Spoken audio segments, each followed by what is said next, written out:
പ്രവാചകൻ തിരുനബി സല്ലല്ലാഹു അലൈഹി വസല്ലമ അദ്ദേഹത്തിൻ്റെ നിയോഗം ഭംഗിയായി നിർവഹിച്ചിരിക്കുന്നു എന്നതിന് അവർ സാക്ഷികളാവുകയാണ്.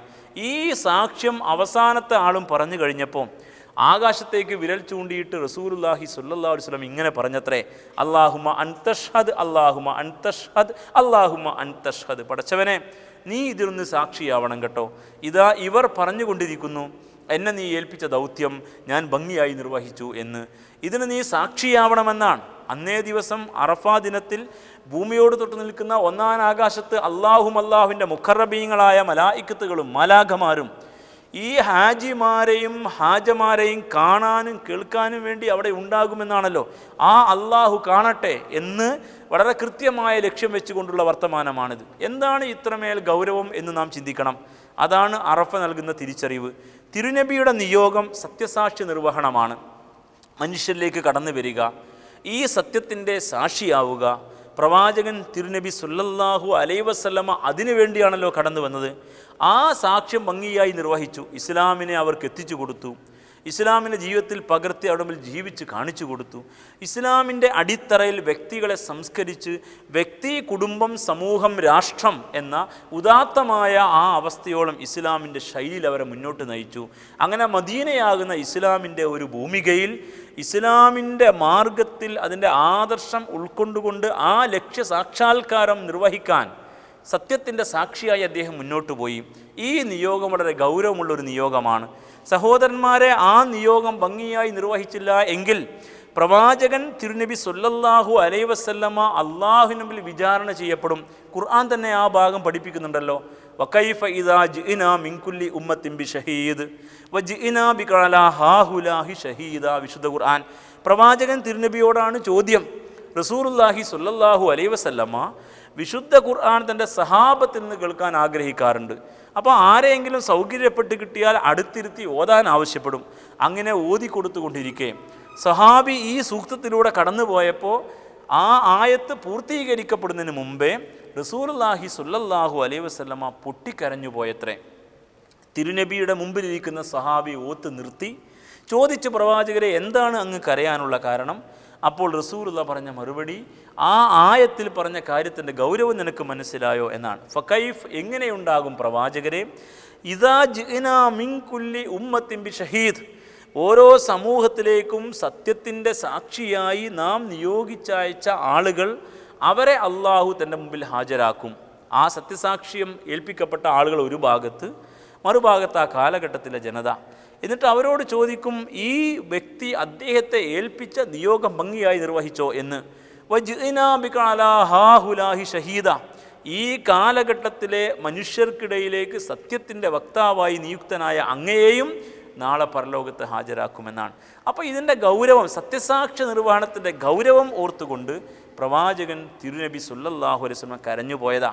അപ്പോൾ ഈ ഗൗരവം അറിയുന്ന റസൂലുള്ളാഹി സ്വല്ലല്ലാഹു അലൈഹി വസല്ലമയാണ് അദ്ദേഹത്തിൻ്റെ കാലഘട്ടത്തിൽ കിട്ടാവുന്ന സഹാബെ ഇക്റാമിനെയൊക്കെ വിളിച്ചു കൂട്ടിക്കൊണ്ടുവന്ന് ഹജ്ജ് വേളയിൽ ഇവിടെ വെച്ച് പ്രഭാഷണം നടത്തിക്കൊണ്ടിരിക്കെ എന്നെ ഏൽപ്പിച്ച ദൗത്യം ഞാൻ ഭംഗിയായി നിർവഹിച്ചില്ലേ എന്ന ചോദ്യം അവരോട് ചോദിച്ചതും അവരിൽ അവസാനത്തെ ആൾ മറുപടി പറഞ്ഞപ്പോൾ, പടച്ചവനെ നീ ഇത് കാണണം കേട്ടോ എന്ന് അള്ളാഹുവിൻ്റെ സാക്ഷ്യത്തിലേക്ക്, സമക്ഷത്തിലേക്ക് ഈ സംഗതി എത്തിക്കുക എന്ന ഉദ്ദേശത്തോടു കൂടി റസൂലുള്ളാഹി ഇങ്ങനെ പറഞ്ഞതും ഈ ഗൗരവം ഉൾക്കൊള്ളാൻ നമുക്ക് കഴിയണം എന്നതാണ് അറഫ നൽകുന്ന തിരിച്ചറിവ്. അതുകൊണ്ട് ഈ പ്രഭാഷണത്തിന് ഒടുവിൽ അവരെ ഒരു വസിയത്ത് ഏൽപ്പിച്ചു റസൂലുള്ളാഹി സ്വല്ലല്ലാഹു അലൈഹി വസല്ലമ. ഫൽ യുബല്ലിഗ് ഷാഹിദുൽ ഗായിബ്, ഇവിടെ ഹാജരുള്ള നിങ്ങൾ ഹാജരില്ലാത്തവർക്ക് ഈ സന്ദേശം എത്തിക്കണം. ഈ സന്ദേശം എത്തിയ നിങ്ങൾ അത് എത്താത്തവർക്ക് എത്തിച്ചു കൊടുക്കണം. ഇത് വല്ലാത്തൊരു വസിയത്താണ്. ദൗത്യ നിർവഹണവുമായി ബന്ധപ്പെട്ട വസിയത്ത്, സത്യസാക്ഷ്യ നിർവഹണവുമായി ബന്ധപ്പെട്ട വസിയത്ത്, ഇസ്ലാമിൻ്റെ പ്രബോധനം, സന്ദേശ പ്രചാരണം അതൊരു ദൗത്യമായി നമ്മുടെ ചുമതലയിൽ ഏൽപ്പിക്കുന്ന വസിയത്ത്, ഈ ദൗത്യ നിർവഹണം തിരുനബിയുടേതുപോലെ ഏറ്റെടുക്കേണ്ടവരാണ് നമ്മളും. വകദാലിക ജഅൽനാകും ഉമ്മത്തൻ വസത്തൻ ലിതകൂനു ശുഹദാ അലന്നാസ് വയകൂന റസൂലു അലൈക്കും ഷഹീദ. ഇവിധം നിങ്ങളെ നാം ഒരു ഉത്തമ സമൂഹമാക്കി, മധ്യമ സമൂഹമാക്കി നിർത്തിയിരിക്കുകയാണ്. നിങ്ങൾ ജനങ്ങൾക്ക് സത്യത്തിൻ്റെ വക്താക്കളായി നിലകൊള്ളണം. ലിതകൂനു ഷുഹദാ അലന്നാസ് വയകൂന റസൂലു അലൈക്കും ഷഹീദ. മഹാനായ പ്രവാചകൻ തിരുനബി സല്ലല്ലാഹു അലൈഹി വസല്ലമ നിങ്ങളുടെ മുമ്പിൽ സത്യത്തിൻ്റെ സാക്ഷിയായി ജീവിച്ചതുപോലെ നിങ്ങളും ജനങ്ങൾക്ക് മുമ്പിൽ ഈ സത്യത്തിൻ്റെ സന്ദേശം ഏറ്റെടുത്തുകൊണ്ട് അതിൻ്റെ പ്രചാരകരും പ്രബോധകരും വക്താക്കളുമായി നിലകൊള്ളണം. അതിനു വേണ്ടിയുള്ളൊരു സമുദായമാണ് നിങ്ങൾ എന്ന് ഈ പ്രവാചകന്മാരാൽ ഭൂമുഖത്ത് നിർവഹിക്കപ്പെട്ട ദൗത്യം കൈമാറ്റം ചെയ്യപ്പെടുന്നതിൻ്റെ ഭാഗമായി അറഫ മൈതാനിൽ വെച്ച് നിങ്ങളാണ് ഏറ്റെടുക്കേണ്ടത് എന്ന് റസൂലുള്ളാഹി സ്വല്ലല്ലാഹു അലൈഹി വസല്ലമ നമ്മുടെ മുൻഗാമികളായ സലഫുസ് സാലിഹീങ്ങളോട് പറഞ്ഞു. എങ്കിൽ ആ വഴിത്താറിൽ ഈ ദൗത്യം ഏറ്റെടുത്തുകൊണ്ട് മുന്നോട്ട് പോകാൻ നമുക്ക് സാധിക്കണം. ഈ തിരിച്ചറിവാണ് അറഫ നൽകുന്നത്. ഈ തിരിച്ചറിവ് നമ്മുടെ ഹാജിമാർക്ക് സാധിക്കുന്നുണ്ടോ എന്ന് വിനയപുരസ്സരം ചിന്തിക്കണം. തിരുനബിയുടെ കൂടെ ഹജ്ജിന് പങ്കെടുത്ത ആളുകളെക്കുറിച്ച് ചരിത്രം ഇത്ര കൂടി രേഖപ്പെടുത്തിയിരിക്കുന്നു. അവർ പിന്നെ ഹജ്ജ് കഴിഞ്ഞിട്ട് അവിടെ വീടുകളിലേക്ക് പോയില്ലത്രേ. നല്ല ഒരു ശതമാനം ആളുകളും അവരെ ഹജ്ജിനായി ഏത് വാഹനത്തിൽ ഏറിയാണോ വന്നത് ആ വാഹനം തിരിഞ്ഞു നിൽക്കുന്ന ദിശയിലേക്ക് പോയി എന്നാണ്. അന്ന് ഇന്നത്തേതുപോലുള്ള വാഹന സംവിധാനമല്ല. ഒട്ടകവും കുതിരയും കഴുതയുമൊക്കെയാണ് വാഹനം.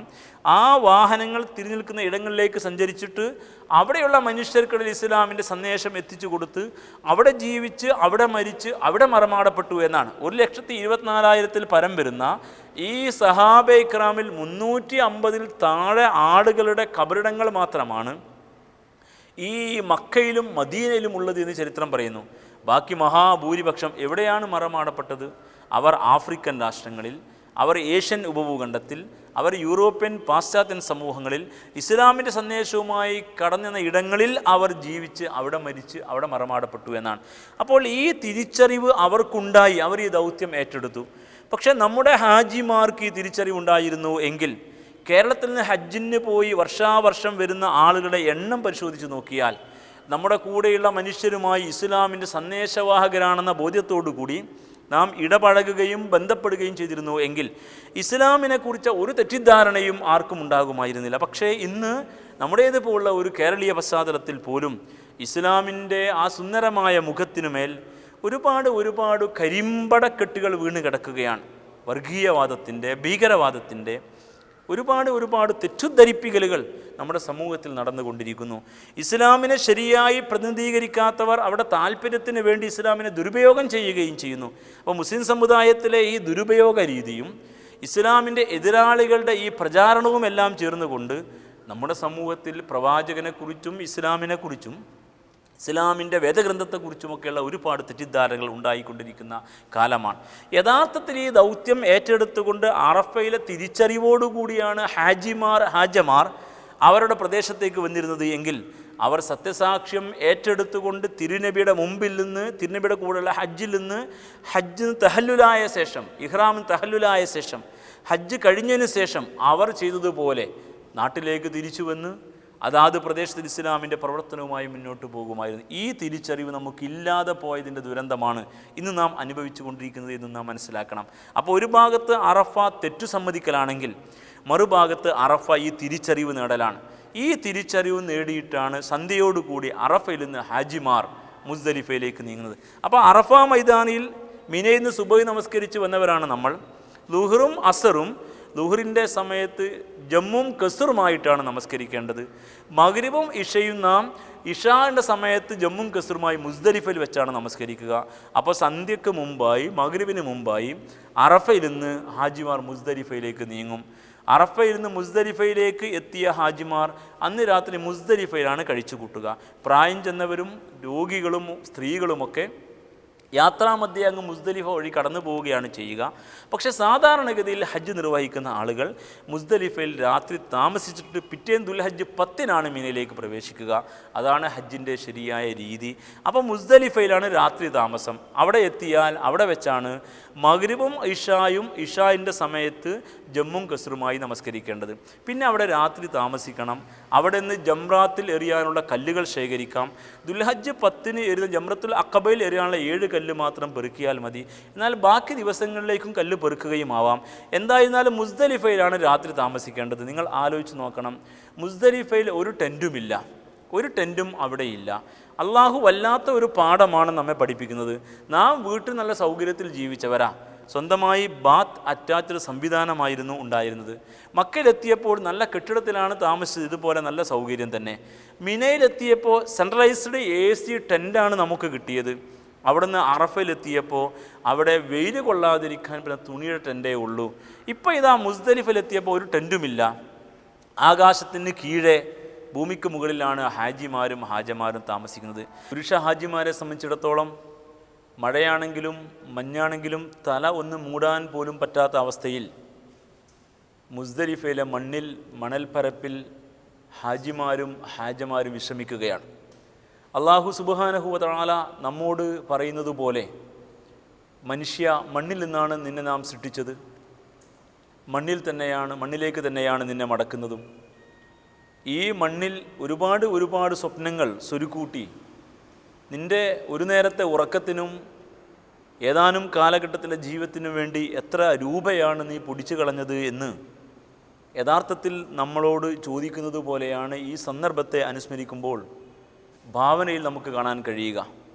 മിൻഹ ഖലഖനാകും വഫീഹ നുഈദുക്കും വമിൻഹ നുഖ്രിജുക്കും താറത്തൻ ഉഖ്റ എന്ന് ജനാസ ഖബറിൽ ഇറക്കി വെക്കുമ്പോൾ നമ്മൾ ചൊല്ലാറുണ്ട്. മണ്ണിൽ നിന്നാണ് നിങ്ങളെ നാം സൃഷ്ടിച്ചത്, മണ്ണിലേക്ക് തന്നെയാണ് നിങ്ങളുടെ മടക്കം, മണ്ണിൽ നിന്ന് ഒരിക്കൽ കൂടി നാം നിങ്ങളെ വീണ്ടും പുനരുജ്ജീവിപ്പിക്കും എന്ന വാക്യം യഥാർത്ഥത്തിൽ തന്നെ ജീവിതത്തിലെ ഒരു നിലപാട് പ്രഖ്യാപനം കൂടിയാണ്. ഈ ഹജ്ജിൻ്റെ വേളയിൽ ഹാജിമാർ ഏറ്റവും നന്നായി ഉറങ്ങുന്നത് മുസ്ദലിഫയിലായിരിക്കുമെന്ന് നമുക്ക് മനസ്സിലാക്കാൻ സാധിക്കും. ആ മരുപ്പറമ്പിൽ വിശാലമായ മണലാരണ്യത്തിൽ ഒരുപാട് മനുഷ്യർ കിടന്നുറങ്ങുന്ന കാഴ്ച നമുക്ക് കാണാം. ഇതാണ് മുസ്ദലിഫയിലെ രാത്രി താമസം. മുസ്ദലിഫ എന്നതിന് വിശുദ്ധ ഖുർആൻ പ്രയോഗിച്ച പ്രയോഗം മഷ്അറുൽ ഹറാം എന്നാണ്. മഷ്അറുൽ ഹറാം എന്ന പദത്തിന് അവബോധം, കാഴ്ചപ്പാട്, ധാരണ, തീരുമാനം എന്നൊക്കെ അർത്ഥമുണ്ടെന്ന് അറബി ഭാഷാ പണ്ഡിതന്മാർ പറയുന്നു. അറഫയിൽ നിന്ന് കിട്ടിയ തിരിച്ചറിവിനെ ഒരു തീരുമാനമാക്കി മാറ്റാൻ ഹാജിമാർക്ക് സാധിക്കേണ്ടതുണ്ട്. അള്ളാഹുവിൻ്റെ ദീനിൻ്റെ മാർഗത്തിൽ എഴുന്നേറ്റ് നിൽക്കുമെന്നും തൻ്റെ നിയോഗം തിരിച്ചറിഞ്ഞുകൊണ്ട് പ്രവർത്തിക്കുമെന്നും ഇസ്ലാമിൻ്റെ പ്രബോധകരും പ്രചാരകരുമായി ആ കഅബാലയത്തിൻ്റെ സന്ദേശവാഹകരായി മാറുമെന്നും തീരുമാനിച്ചുറക്കാൻ ഹാജിമാർക്ക് സാധിക്കേണ്ടതുണ്ട്. ദുൽഹജ്ജ് 10 പ്രഭാതത്തിൽ മഷ്അറുൽ ഹറാമിൽ വെച്ച് അഥവാ മുസ്ദലിഫയിൽ വെച്ച് സുബ്ഹ് നമസ്കാരം കഴിഞ്ഞ ശേഷം ഹാജിമാരും ഹാജമാരും ഒന്നിച്ച് മിനയിലേക്ക് പ്രവേശിക്കുകയാണ് ചെയ്യുക. മിനയിൽ അന്ന് അവർക്ക് ചെയ്യാനുള്ള ആദ്യത്തെ കർമ്മം ജംറത്തുൽ അഖബയിൽ കല്ലെറിയുകയാണ്. ജംറത്തുൽ അഖബയുടെ അടുത്ത് എത്തും വരെ ഹാജിമാർ നേരത്തെ ഇഹ്റാമിൽ പ്രവേശിച്ചപ്പോൾ തുടങ്ങിയ ആ തൽബിയത്ത് ചൊല്ലിക്കൊണ്ടേയിരിക്കും. ജംറത്തുൽ അഖബയിൽ എത്തിക്കഴിഞ്ഞാൽ 7 കല്ലുകൾ ജംറയിൽ എറിയും.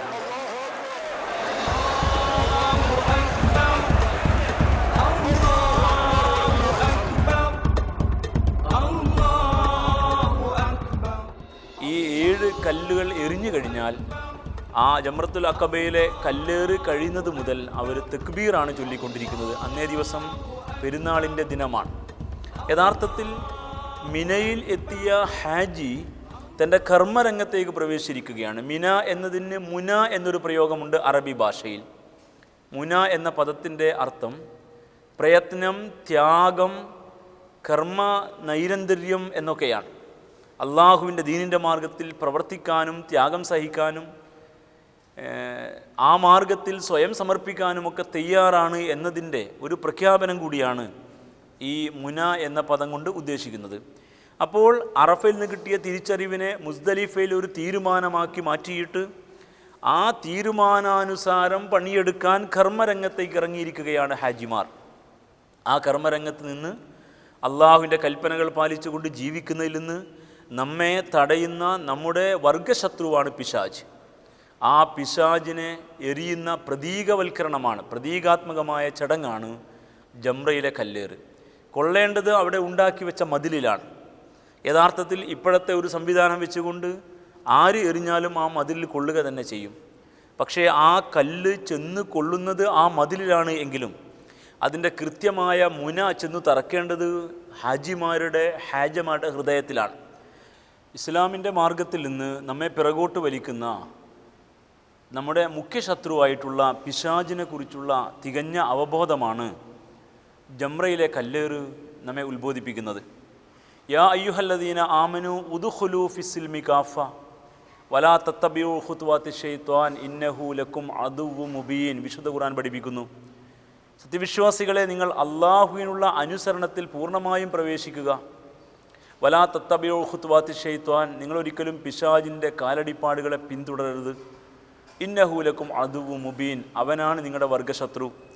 അപ്പോൾ അള്ളാഹുവിൻ്റെ കൽപ്പനയ്ക്ക് വിധേയമായി ജീവിക്കുന്നതിൽ നിന്ന് നമ്മെ പിറകോട്ട് വലിക്കുന്ന നമ്മുടെ മുഖ്യശത്രുവായ പിശാചിനെ തിരിച്ചറിഞ്ഞുകൊണ്ട് പൈശാചിക വൃത്തിയിലും പൈശാചിക ചിന്തയിലും എത്തിപ്പെടാതിരിക്കാൻ അവനോടുള്ള നിരന്തരമായ സമരത്തിലൂടെയാണ് മുന്നോട്ട് പോകേണ്ടത് എന്ന തിരിച്ചറിവാണ് ജംറത്തുൽ അഖബയിലെ കല്ലേറ് നമ്മെ പഠിപ്പിക്കുന്നത്. അയ്യാമു തശ്രീക്കിൻ്റെ ബാക്കിയുള്ള ദിനങ്ങളിൽ 3 ജംറകളിൽ കല്ലെറിയുമ്പോഴും ഈ അവബോധം ഹാജിമാർക്കും ഹാജമാർക്കും ഉണ്ടാവേണ്ടതുണ്ട്. നാം മുസ്ദലിഫയിൽ നിന്ന് പെറുക്കിയെടുത്ത കല്ലുകൾ ബിസ്മില്ലാഹി അല്ലാഹു അക്ബർ എന്ന് പറഞ്ഞുകൊണ്ട് ജംറാത്തിന് നേരെ എറിയുകയാണ് ചെയ്യുക. പിന്നീട് ഓരോ കല്ലെറിയുമ്പോഴും അല്ലാഹു അക്ബർ എന്ന് ചൊല്ലിക്കൊണ്ടിരിക്കണം. ഈ കല്ല് ചെന്ന് കൊള്ളുന്നത് ആ ജംറയിലെ മതിലിലാണ് എങ്കിലും നമ്മുടെ മനസ്സിൽ അത് വല്ലാത്ത അളവിൽ സ്വാധീനിക്കേണ്ടതുണ്ട്. ഇന്ന് നമ്മുടെ മുഖ്യ ശത്രു ആരെന്ന് ചോദിച്ചാൽ മുസ്ലിം സമുദായത്തിന് നേരെ ചൊവ്വേ ഉത്തരം പറയാൻ കഴിയാതെയായിരിക്കുന്നു എന്നതാണ് കാലഘട്ടത്തിലെ വസ്തുത. നാം നമ്മുടെ മുഖ്യശത്രുവായി കണ്ടുകൊണ്ടിരിക്കുന്നത് നമ്മുടെ സഹോദര സമുദായ അംഗങ്ങളിൽപ്പെട്ട പലരെയുമാണ്. യഥാർത്ഥത്തിൽ അവരൊന്നും നമ്മുടെ ശത്രുക്കളാകേണ്ടവരല്ല, അവർ നമ്മുടെ മിത്രങ്ങളായിട്ട് മാറേണ്ടവരാണ്. അറിവില്ലായ്മ കൊണ്ടോ അല്ലെങ്കിൽ ഏതോ അർത്ഥത്തിലുള്ള വിദ്വേഷ ചിന്തയുടെ ഭാഗമായിട്ടോ ഇസ്ലാമിനോടും ഇസ്ലാമിൻ്റെ മാർഗത്തിൽ ജീവിക്കുന്ന ആളുകളോടും ശാസ്ത്രവും പുലർത്തുന്ന ഒരു രീതി സഹോദര സമുദായ അംഗങ്ങളിൽ ആർക്കെങ്കിലും ഇടയിൽ ഉണ്ടായിട്ടുണ്ട് എങ്കിൽ യഥാർത്ഥത്തിൽ നാം തിരിച്ചറിയേണ്ടത് അവരെയൊക്കെ ശത്രുക്കളായി കാണുകയല്ല, അവരെ നമ്മുടെ മിത്രങ്ങളാക്കി മാറ്റണം എന്നാണ്. അവർക്ക് കൂടിയുള്ള ഇസ്ലാമാണ് നമ്മുടെ കയ്യിലുള്ള ഈ ഇസ്ലാം. നാം വിശ്വസിക്കുന്ന അല്ലാഹു സുബ്ഹാനഹു വ തആല അവരുടെ കൂടി നാഥനാണ്. കുൽ അഊദു ബി റബ്ബിന്നാസ് മലിക്കിന്നാസ് ഇലാഹിന്നാസ്, നമുക്കേവർക്കും പരിചിതമായ നമ്മുടെ കൂട്ടത്തിലെ കൊച്ചുകുട്ടികൾക്ക് വരെ അറിയാവുന്ന സൂക്തങ്ങളാണ് ഓതി കേൾപ്പിച്ച ഈ സൂക്തങ്ങൾ. പ്രവാചകൻ തിരുനബി സല്ലല്ലാഹു അലൈഹി വസല്ലമയോട് പറയാൻ വേണ്ടി അള്ളാഹു ആവശ്യപ്പെടുന്നു, പ്രവാചകരെ, ജനങ്ങളുടെ റബ്ബിനോട് ഞാൻ രക്ഷ തേടുന്നു. മലിക്കിന്നാസ് ഇലാഹിന്നാസ്, ജനങ്ങളുടെ രാജാവിനോട്, ജനങ്ങളുടെ ആരാധ്യനോട്, ജനങ്ങളുടെ ദൈവത്തോട് എന്നൊക്കെയാണ്. ജനങ്ങളുടെ എന്നിങ്ങനെ ഊന്നി പറയുന്നു. അപ്പോൾ യഥാർത്ഥത്തിൽ അള്ളാഹു എല്ലാവരുടെയും അള്ളാഹുവാണ്, എല്ലാവരുടെയും റബ്ബാണ്. പ്രവാചകൻ തിരുനബിയാവട്ടെ എല്ലാവരിലേക്കും വേണ്ടി വന്ന പ്രവാചകനാണ്. യാ അയ്യുഹന്നാസ് ഇന്നി റസൂലുള്ളാഹി ഇലൈക്കും ജമീഅ, അല്ലയോ മനുഷ്യരെ, ഞാൻ നിങ്ങളിലേക്ക് എല്ലാവരിലേക്കുമുള്ള പ്രവാചകനാണ്. വിശുദ്ധ ഖുർആനാവട്ടെ ഹുദൻ ലിന്നാസ്, മനുഷ്യർക്കുള്ള മാർഗദർശനം എന്നാണ് സ്വയമേവ പരിചയപ്പെടുത്തുന്നത്. ഈ വിശുദ്ധ കഅബാലയത്തെക്കുറിച്ച് നേരത്തെ ഹജ്ജുമായി ബന്ധപ്പെട്ട വിശദാംശങ്ങൾ നാം കേട്ടുകഴിഞ്ഞതാണ്. ഇന്ന ഔവല ബൈത്തിൻ ബുലിഅ ലിന്നാസ്, മനുഷ്യർക്ക് വേണ്ടി നിർമ്മിച്ച ആദ്യത്തെ ഭവനം. മുസ്ലിം സമുദായമാകട്ടെ കുന്തും ഖൈറ ഉമ്മ ഉഖ്രിയത് ലിന്നാസ് തഅ്മുറൂന ബിൽ മഅറൂഫി വ തൻഹൗന അനിൽ മുൻകരി വ തുഅ്മിനൂന ബില്ലാഹ്, നിങ്ങൾ ലക്ഷണമൊത്ത ഒരു സമുദായമാണ്. ഉഖ്രിയത്ത് ലിന്നാസ്, നിങ്ങൾ മനുഷ്യർക്ക് വേണ്ടിയാണ്, മനുഷ്യർക്ക് വേണ്ടി എന്നാണ്. നന്മ സംസ്ഥാപിച്ചും തിന്മ വിലക്കിയും ആദർശം മുറുകെ പിടിച്ചും നിങ്ങൾ എഴുന്നേറ്റ് നിൽക്കണം എന്നും ആ ആയത്തിൻ്റെ ബാക്കി ഭാഗത്ത് അള്ളാഹു പറയുന്നുണ്ട്. അപ്പോൾ ഏത് അവസ്ഥയിൽ നോക്കിയാലും മനുഷ്യരുമായി ബന്ധപ്പെടുത്തിയാണ് ഇസ്ലാമിൻ്റെ അടിസ്ഥാനങ്ങളെ വിശുദ്ധ ഖുർആൻ പരിചയപ്പെടുന്നത്. അങ്ങനെ വരുമ്പോൾ നമ്മുടെ സമുദായത്തിനപ്പുറത്തുള്ളവർ, നമ്മുടെ സന്ദേശം എത്തേണ്ടുന്ന, നാം സന്ദേശം എത്തിക്കേണ്ടുന്ന പ്രബോധിത സമൂഹമാണെന്ന് മനസ്സിലാക്കിയിട്ട് ആ ശത്രുതയോടെ വർത്തിക്കുന്നവരെ പോലും മിത്രങ്ങളാക്കി മാറ്റണമെന്ന ഇസ്ലാമിൻ്റെ പാഠം ഉൾക്കൊള്ളാൻ നമുക്ക് സാധിക്കണം. ഫലഅല്ലക ബാഖിഉൻ നഫ്സക അലാ ആസാരിഹിം ഇല്ലം യുഅ്മിനൂ ബിഹാദൽ ഹദീസി അസഫ എന്ന് വെള്ളിയാഴ്ച പാരായണം ചെയ്യൽ സുന്നത്തായി നിശ്ചയിച്ച സൂറ കഹ്ഫ് പാരായണം ചെയ്യുമ്പോൾ നാം ഓതി വരുന്ന ഒരു ആയത്താണ്.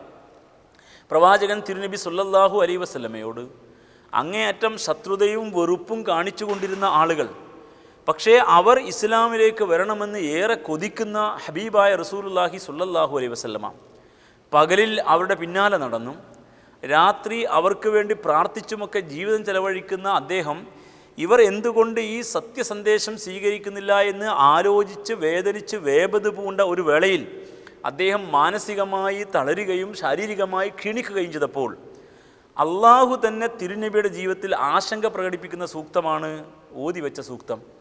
ഇവർ ഇസ്ലാമിലേക്ക് വരാത്തത് എന്തേ എന്ന് ആലോചിച്ച് വേപത് പൂണ്ട് വേദനിച്ച് പ്രവാചകരെ അങ്ങയുടെ ജീവൻ തന്നെയും കളഞ്ഞേക്കുമോ എന്നാണ് ആ സൂക്തത്തിൻ്റെ നേർക്കുനേരെയുള്ള അർത്ഥം. 4 സ്ഥലത്ത് ഈ രീതിയിലുള്ള ആശങ്ക പ്രകടിപ്പിച്ച വർത്തമാനങ്ങൾ ഉണ്ട് ഖുർആനിലെന്ന് ഖുർആൻ പണ്ഡിറ്റുകൾ പറഞ്ഞുകൊണ്ടിരിക്കുന്നു. അപ്പോൾ ഇത്രയും കൃത്യമായി ശത്രുവിനോട് പോലും അവർക്ക് പോലും ഈ സന്ദേശം കിട്ടണം, അവരുടെ ജീവിതം ഇഹലോകത്ത് ക്ഷേമപൂർണ്ണമായിരിക്കണം, പരലോകത്ത് അവർക്ക് രക്ഷയും മോക്ഷവും സംഭവിക്കണം എന്ന് വളരെ കൃത്യമായി ആഗ്രഹിക്കുന്ന ഒരു രീതി ഇസ്ലാമിനുണ്ട് എന്നിരിക്കെ നാം നമ്മുടെ സമുദായത്തിന് അപ്പുറത്തുള്ളവരെ ശത്രുവായി കാണുകയും നമ്മുടെ യഥാർത്ഥ ശത്രുവിനെ മറന്നു പോവുകയും ചെയ്തിരിക്കുന്നു. യഥാർത്ഥ ശത്രു ആരെന്ന് ചോദിച്ചാൽ വിശുദ്ധ ഖുർആൻ നൽകുന്ന മറുപടി അത് ഷെയ്ത്താനാണ്, പിശാജാണ്, ഇബ്ലീസ്. ഇന്നഹു ലക്കും അദുവ്വും മുബീൻ, അവനാണ് നിങ്ങളുടെ വർഗശത്രു, വ്യക്തമായ ശത്രുവാണ്. പക്ഷേ ഈ പൈശാചികതയും പൈശാചിക വൃത്തിയുടെ ഭാഗമുള്ള എല്ലാ അനാശാസ്യങ്ങളും അധാർമികതകളും നമ്മുടെ സമുദായത്തിൽ നിന്ന് പഥ്യമാണ്. മദ്യപാനവും വ്യഭിചാരവും എല്ലാ തരത്തിലും പെട്ട വാണിഭവും ഈ സമുദായത്തിൽ അരങ്ങേറാനുള്ള കാരണം നാം നമ്മുടെ മുഖ്യ ശത്രുവിനെ മറന്നുപോയി എന്നതാണ്. അപ്പോൾ മുഖ്യ ശത്രുവിനോട് ഇഷ്ടം കൂടുകയും നമ്മുടെ ശത്രുവാകേണ്ടതില്ലാത്ത ആളുകളെ, നാം ശത്രുവായി കാണേണ്ടതില്ലാത്തവരെ ശത്രുവായി കാണുകയും ചെയ്യുന്ന ഈ ദുരവസ്ഥ മാറണം എന്ന് അടിസ്ഥാനപരമായി നമ്മൾ തിരിച്ചറിയണം. അപ്പം ജംറയിലെ കല്ലേറിന് ഇങ്ങനെ ഒരു വശമുണ്ട്. ഇസ്ലാമിൻ്റെ മാർഗത്തിൽ അള്ളാഹുവിൻ്റെ കൽപ്പന പാലിച്ചുകൊണ്ട് ജീവിച്ച് മുന്നേറുന്നതിൽ നിന്ന് എന്നെയും നിങ്ങളെയും പിറകോട്ട് വലിക്കുന്ന പിശാചിനുള്ള നിരന്തരമായ സമരം, ആ സമരത്തിലൂടെ മാത്രമേ നമുക്ക് യഥാർത്ഥത്തിൽ മുന്നേറാൻ കഴിയൂ അള്ളാഹുവിൻ്റെ മാർഗത്തിൽ. ഇത് മനസ്സിലാക്കിയിട്ടാണ് അറഫയിൽ നിന്ന് കിട്ടിയ തിരിച്ചറിവ് മുസ്ദലിഫയിൽ രാത്രി താമസത്തിലൂടെ ഒരു തീരുമാനമാക്കി മാറ്റിയെടുത്ത് മിനയിൽ ദുൽഹജ്ജ് 10 മിനയിൽ കർമ്മരംഗത്തിറങ്ങിയ ഹാജ പിശാചിനുള്ള ഈ പോരാട്ടം നടത്തുന്നത്. ജംറത്തുൽ അഖബയിലെ കല്ലേറ് കഴിഞ്ഞാൽ പിന്നീട് ക്രമപ്രകാരം നടക്കേണ്ടത് ബലിയറുക്കലാണ്. യഥാർത്ഥത്തിൽ ബലിയറുക്കാനുള്ള സംവിധാനം നേരത്തെ ചെയ്തു വെക്കുകയോ അല്ലെങ്കിൽ അവിടെയുള്ള സംവിധാനത്തിൽ നാം പണമടക്കുക ചെയ്തിട്ടുണ്ടാവും. എന്തായിരുന്നാലും ശരി, അതിൻ്റെ ചൈതന്യം നാം ഓർക്കേണ്ടതുണ്ട്. ഈ ബലി ഇബ്രാഹിം അലൈഹി സ്വലാത്തു വസ്സലാം തൻ്റെ മകൻ ഇസ്മായിൽ അലൈഹി സ്വലാമയെ ബലി അറുത്തതിനെ അനുസ്മരിക്കലാണ്.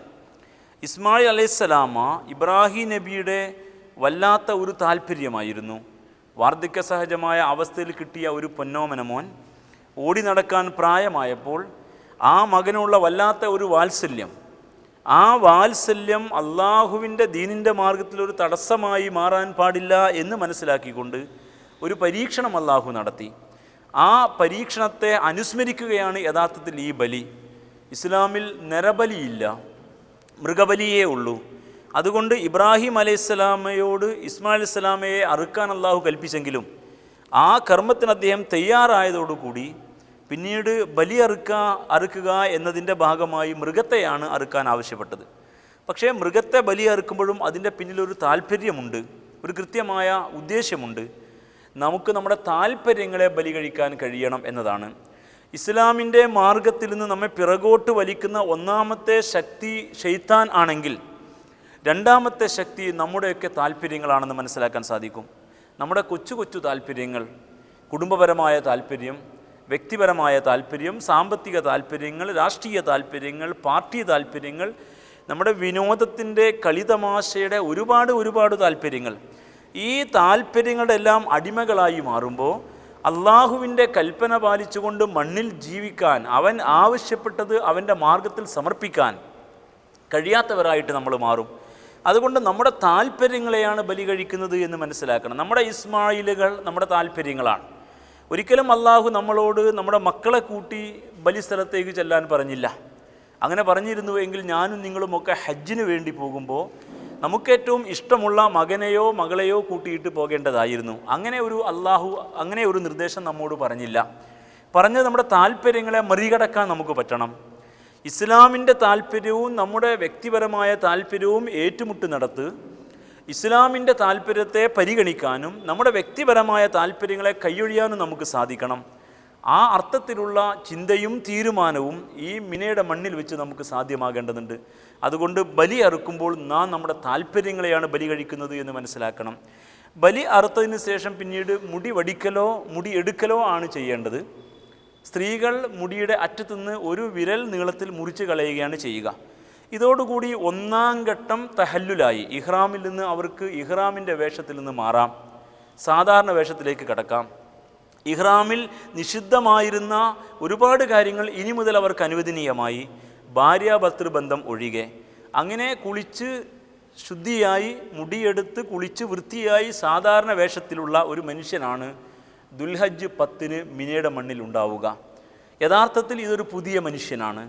നേരത്തെ ഇവിടുന്ന് നാട്ടിൽ നിന്ന് ഹജ്ജിന് പോയ അബ്ദുള്ളയോ ആമിനയോ അല്ല. നേരത്തെ ഇവിടുന്ന് ഹജ്ജിന് പോയ ആ പഴയ മുഹമ്മദോ ഖദീജയോ അല്ല.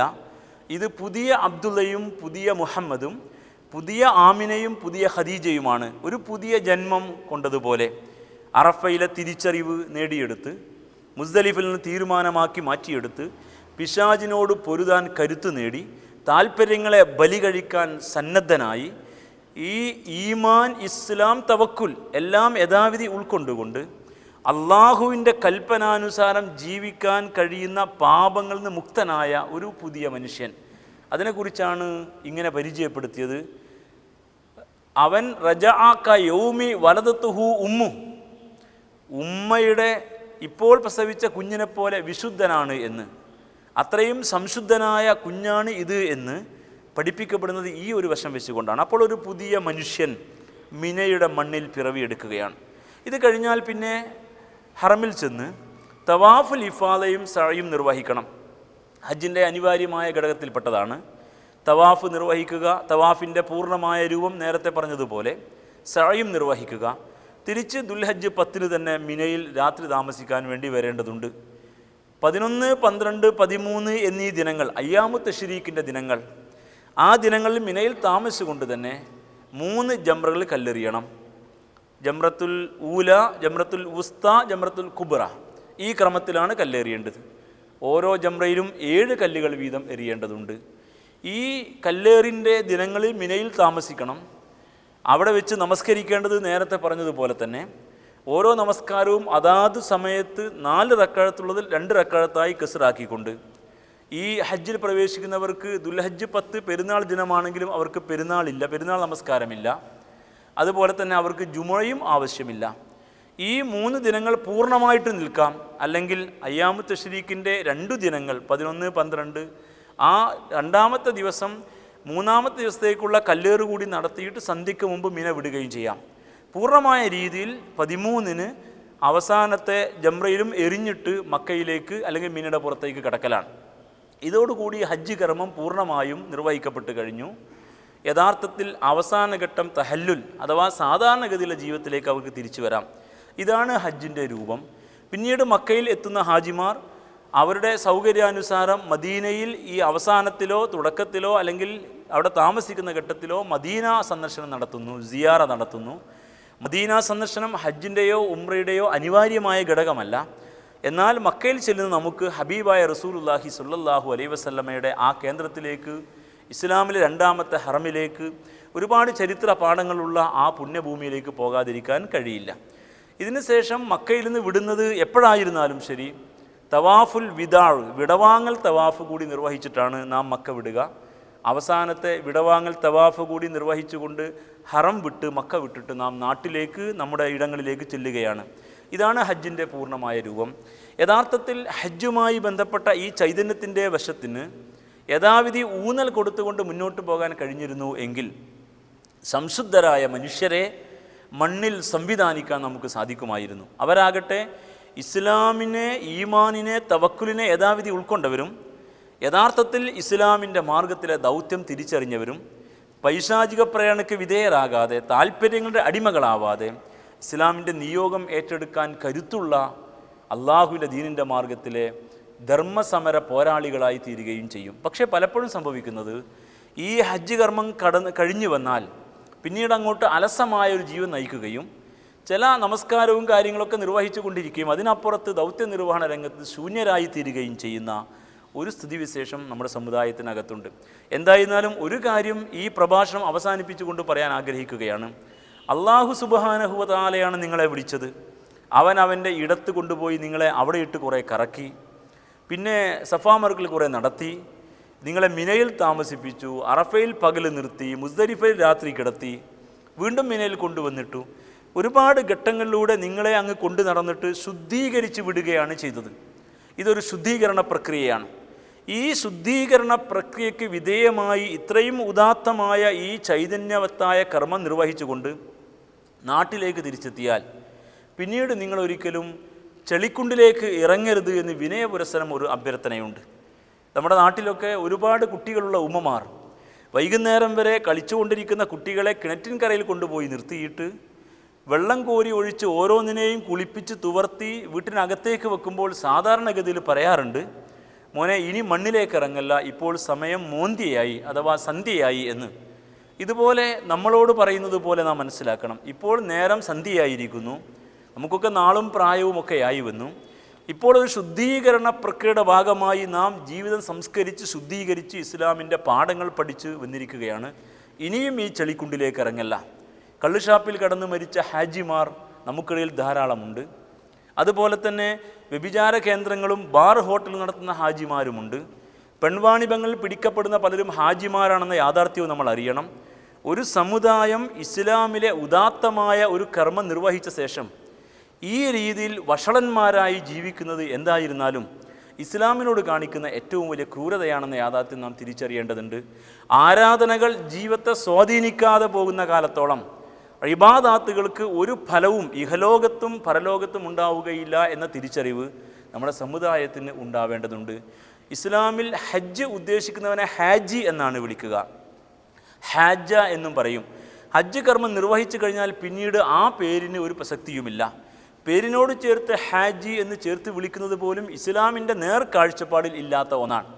പക്ഷേ ഹാജി എന്ന് പറയുമ്പോൾ ഹജ്ജ് ഉദ്ദേശവൻ എന്നാണ് അർത്ഥമെങ്കിൽ ഈ ഹ എന്ന ശബ്ദത്തിന് പകരം, അക്ഷരത്തിന് പകരം അറബി ഭാഷയിലെ ഹ എന്ന കെട്ടുള്ള ഹ, ആ പദമാണ് പ്രയോഗിക്കുന്നത് എങ്കിൽ ഹാജി എന്ന് പറഞ്ഞാൽ അർത്ഥത്തിന് വലിയ മാറ്റമുണ്ടത്രേ. ഭാഷാ പണ്ഡിതന്മാർ പറഞ്ഞു കേട്ട വിവരമാണ്. ഹാജി എന്ന് പറഞ്ഞാൽ അർത്ഥം അറുവഷളൻ എന്നാണ്.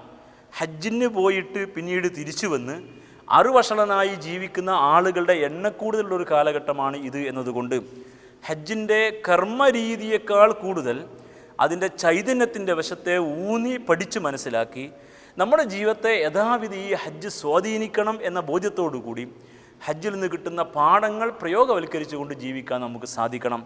അല്ലെങ്കിൽ ഈ ഹജ്ജ് നമുക്ക് വലിയ ഭാരമായിട്ട് മാറും. ഈ പേരും ഹജ്ജ് കൊണ്ടുള്ള ആ സ്ഥാനപ്പേരുമൊക്കെ വലിയ അളവിൽ നമുക്ക് പരലോകത്ത് പ്രയാസം സൃഷ്ടിക്കും. അതുകൊണ്ട് ഹജ്ജിൻ്റെ ഈ കർമ്മവശങ്ങളെ പഠിക്കുന്നതോടൊപ്പം ഓരോ കർമ്മത്തിലും ഉള്ളടങ്ങിയിരിക്കുന്ന അതിൻ്റെ ആത്മാവിനെ, റൂഹിനെ കൂടി മനസ്സിലേക്ക് ആവാഹിച്ചെടുത്തുകൊണ്ട് സ്വാംശീകരിച്ചെടുത്തുകൊണ്ട് യഥാവിധി മക്ബൂലും മബ്രൂറുമായ ഹജ്ജും ഉംറയും നിർവഹിക്കാൻ നമുക്ക് സാധിക്കേണ്ടതുണ്ട്. അല്ലാഹു സുബ്ഹാനഹു വ തആല നമ്മുടെ കൂട്ടത്തിൽ നിന്ന് ഹജ്ജ് ഉദ്ദേശിച്ച് പുറപ്പെടാനിരിക്കുന്ന മുഴുവൻ സഹോദരീ സഹോദരന്മാർക്കും മബ്രൂറും മക്ബൂലുമായ ഹജ്ജും ഉംറയും നിർവഹിച്ച് വരാനുള്ള തൗഫീക്ക് നൽകുമാറാവട്ടെ. അവിടെ ഹജ്ജ് കർമ്മം അല്ലാഹു സ്വീകരിക്കുമാറാവട്ടെ. നാം നിർവഹിച്ചുകൊണ്ടിരിക്കുന്ന എല്ലാ കർമ്മങ്ങൾക്കും അള്ളാഹുവിൻ്റെ അടുക്കൽ നിന്ന് അർഹമായ പ്രതിഫലം ലഭ്യമാകുമാറാവട്ടെ. നാം നിർവഹിച്ചുകൊണ്ടിരിക്കുന്ന എല്ലാ സൽക്കർമ്മങ്ങൾക്കും ഇഹലോകത്ത് നല്ല പ്രതികരണങ്ങൾ ഉണ്ടാകുമാറാവട്ടെ.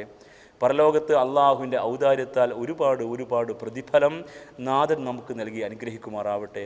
നാം നിർവഹിച്ചുകൊണ്ടിരിക്കുന്ന ഇബാദാത്തുകളിലെ വീഴ്ചകൾ അള്ളാഹു വിട്ടുപുറത്ത് മാപ്പാക്കി തരുമാറാവട്ടെ. ആരാധനകളുടെ ചൈതന്യം ഉൾക്കൊണ്ടുകൊണ്ട് ലക്ഷ്യബോധത്തോടു കൂടി ഇഹലോകത്ത് ജീവിച്ച് മുന്നേറാൻ അള്ളാഹു നമ്മെ സഹായിക്കുമാറാവട്ടെ. നമ്മിൽ നിന്ന് ഹജ്ജ് നിർവഹിച്ച എല്ലാവരുടെയും ഹജ്ജ് അള്ളാഹു സ്വീകരിക്കുമാറാവട്ടെ. ഹജ്ജ് ഉദ്ദേശിക്കുന്ന സഹോദരീ സഹോദരന്മാർക്ക് നാഥൻ തൗഫീക്ക് നൽകുമാറാവട്ടെ. അള്ളാഹു സുബ്ഹാനഹു വ തആല നമ്മിൽ നിന്ന് മരിച്ചുപോയവർക്ക് മഗ്ഫിറത്തും മർഹമത്തും നൽകുമാറാവട്ടെ. നമ്മിലെ രോഗികൾക്ക് ശിഫയും ശമനവും പ്രദാനം ചെയ്യുമാറാവട്ടെ. അല്ലാഹുമ്മ ഇജ്അൽ ഹജ്ജനാ ഹജ്ജൻ മബ്റൂറ വജ്അൽ സഅയനാ സഅയൻ മഷ്കൂറ വജ്അൽ ദംബനാ ദംബൻ മഗ്ഫൂറ. റബ്ബനാ ആതിനാ ഫിദ്ദുനിയ ഹസന വഫിൽ ആഖിറതി ഹസനതൻ വഖിനാ അദാബന്നാർ. റബ്ബനാ ഹബ് ലനാ മിൻ അസ്വാജിനാ വദുരിയാതിനാ ഖുറത അയുനിൻ വജ്അൽനാ ലിൽ മുത്തഖീന ഇമാമ.